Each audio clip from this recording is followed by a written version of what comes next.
ప్రతి సినిమాకి ఇంతే కష్టపడి పనిచేస్తాం. ఒకసారి రిజల్ట్స్ వస్తాయి, ఒకసారి రిజల్ట్స్ రావు. నాకు సంబంధించినంతవరకు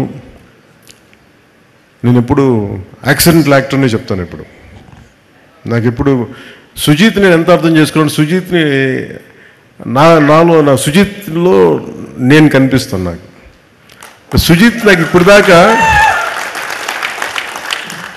అంటే ఒక ఇంట్రెస్టింగ్ జర్నీ. నాకు ఇది ఒక ఇంట్రెస్టింగ్ జర్నీ.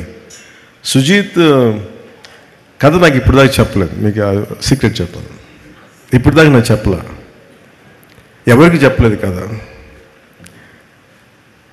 ఈ ప్రాజెక్ట్ నా దగ్గరికి ఎలా వచ్చిందంటే, ఏదో మేము త్రివిక్రమ్ గారిని మాట్లాడుకుంటాం అంటే just about upcoming directors, young directors మాట్లాడుకుంటే సుజిత్ గారి ప్రస్తావన వచ్చింది.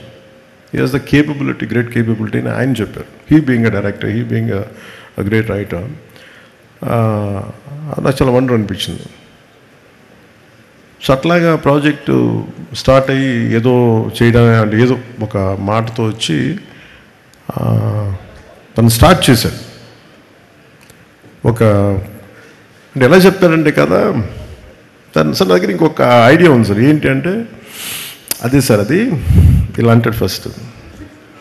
అది ఏంటి ఇదని నేను చూస్తున్నాను అంటే ఒకడు ఉంటాడనమాట అంటాడు, ఏ కళ్ళు లైట్లు తగ్గుతున్నాయా, నా కళ్ళు డిమ్ అవుతున్నాయి, నాకు అర్థం కాదు, తగ్గుతున్నాయా. నాకు చూపు మందగించిందని భయం వేసింది.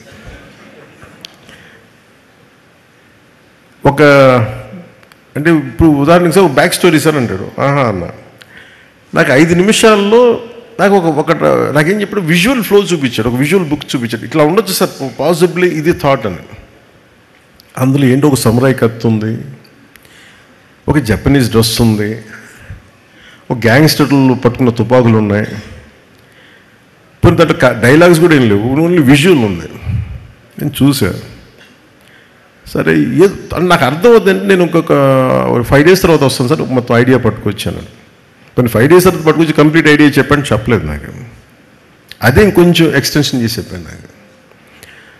నాకు అంటే ఆ థాట్ చూసి నేను ఆ రోజు బుక్ అలా ఏదో ఫ్లో పెడితే నా కొడుకు వకీరా ఆ బుక్ చూసి క్వైట్ ఇంట్రెస్టింగ్గా, చాలా ఫ్యాసినేటింగ్ ఫీల్ అవుతున్నాడు. తెగ చూస్తున్నాడు, ఇది చాలా బాగుంది, ఇదే ఇదో ఇంట్రెస్టింగ్ ఉందనేది కాన్స్టెంట్గా అడిగేది. అప్పటికి రాశాడు ఓజీ, ది కాలింగ్ ఓజీ అని. నాకు అర్థం కదా. సో నాకు ఇది he's the director for Gen Z, Sujeeth.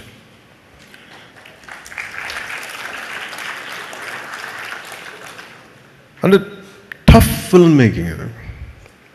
అంటే ఒకళ్ళకి మన మనసులో ఉన్న ఐడియాని, అంటే ఒక రచయిత కానీ దర్శకుడు కానీ ఇద్దరు ఒకటైతే ఏం ఆలోచిస్తారంటే, ఈ క్యారెక్టర్లో ఉంటే బాగుంటుంది, దానికి రీరికార్డింగ్ ఉంటుంది, భావం అతని మనసులోనే తెలుస్తుంది, ఎవరికి తెలియదు అది.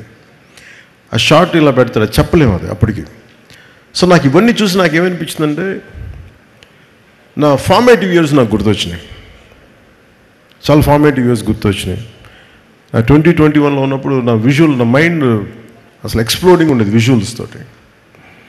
ఇప్పుడు ఎవరితోనో మాట్లాడతామంటే నువ్వే కొత్త, నీ ఐడియాలు కొత్త, నువ్వేం పని చేస్తావు అనేవాళ్ళు మా ఇంట్లో. ఓ పని చేయి, నువ్వే యాక్ట్ చేసుకుని నువ్వే చేసుకో, ఇప్పుడు భవిష్యత్తులో చూద్దాం అప్పుడు.